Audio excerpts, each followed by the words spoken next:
আসসালামু আলাইকুম। আইন কখনো অলস ব্যক্তিকে সহযোগিতা করে না। আমরা সবসময় জানি যে কোনো অধিকার, প্রতিকার, দাবি আপনি আইনের মাধ্যমে আদায় করতে হবে। আমরা ছোটবেলায় দেখতাম সিনেমাতে বলতো আইন নিজের হাতে তুলে নিবেন না। অর্থাৎ আইনকে আইনের হাতেই ছেড়ে দিতে হবে। আইন নিজস্ব গতিতে চলবে। কারণ আইনের হাত অনেক লম্বা। এখন এই আইনের লম্বা হাতের যদি সহযোগিতা আপনাকে নিতে হয়, তাহলে আইন যেটা প্রেসক্রাইবড করে আপনাকে ওই ফরম্যাটে যেতে হবে। অর্থাৎ কেউ যদি আপনার ক্ষতি করে, আপনি তার ক্ষতি করতে যাবেন না। আপনি আইনের আশ্রয় নিবেন।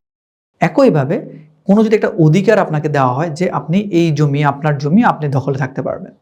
সেক্ষেত্রে কেউ যদি আপনাকে দখল উচ্ছেদ করে আপনাকে, সেক্ষেত্রে আপনি কোথায় যাবেন? তাকেও আপনি দখল উচ্ছেদ করতে যাবেন না। আপনি আইনের আশ্রয় নিবেন।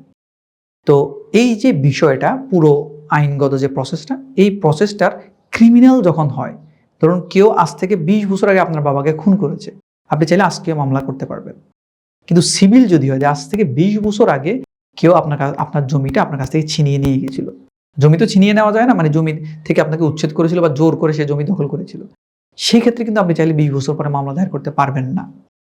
আইনে কিছু বিষয় সিভিল ম্যাটারগুলোতে সময় বেঁধে দেওয়া আছে। আপনাকে এই নির্দিষ্ট সময়ের মধ্যে মামলা দায়ের করতে হবে।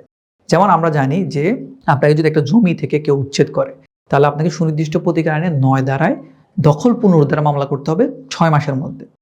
কিন্তু যখন কেউ আপনাকে উচ্ছেদ তো করছে এবং এটার মালিকানাও সে দাবি করতেছে, সবকিছু তার, ঠিক আছে, আপনি এখানে কেউই না, নোবডি, তখন আপনাকে মামলা করতে হবে সুনির্দিষ্ট প্রতিকার আইনের ৮ ধারা, যেখানে হচ্ছে সত্য সহ দখল পুনরুদ্ধার, অর্থাৎ মালিকানা সহ দখল পুনরুদ্ধারের মামলা করতে হবে আপনাকে।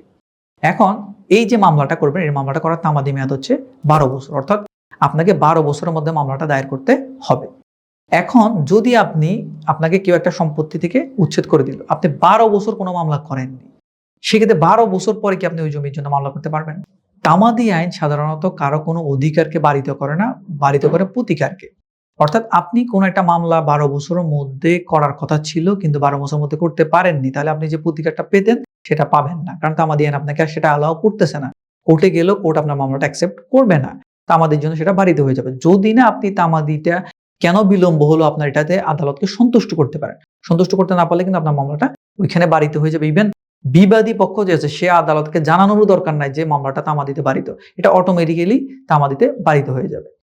তো এই কারণে যে বিষয়টি রয়েছে সেটা হচ্ছে যে কখনো কোনো অধিকার, প্রতিকার, দাবি যদি আপনার থাকে, সেটা আপনি as soon as possible কোর্টে যেতে হবে। আমাদের দেশে একটা প্রচলিত ধারা আছে, কারো জমি যদি কেউ ১২ বছর জোর করে দখল করে থাকে, সেক্ষেত্রে ওই জমিটা তার হয়ে যাবে। এটার প্র্যাকটিক্যাল অনেকগুলো এক্সাম্পল আছে এবং এটা ঘটেছে রিয়েল লাইফে।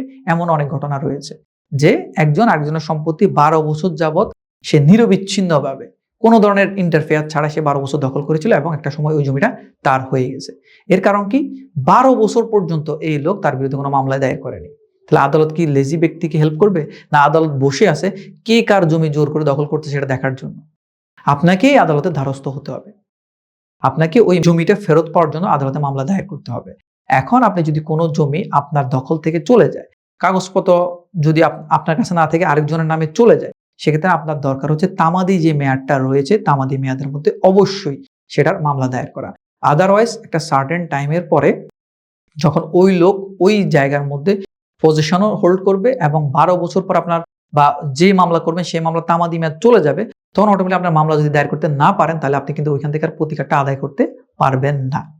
যদিও এখন স্বাভাবিকভাবেই দলিল যার জমি তার একটা আইন আছে, সেই আইনের পরিপ্রেক্ষিতে আপনি চাইলে একটা প্রতিকার নিতে পারেন, কিন্তু উনিও কিন্তু তামাদি আইনের ওই প্রতিকারটা দাবি করতে পারে। তো এই কারণে যখনই দেখবেন যে আপনার কোনো অধিকার, দাবি, প্রতিকার কেউ অস্বীকার করতেছে, তখন as soon as possible মামলা দায়ের করবেন।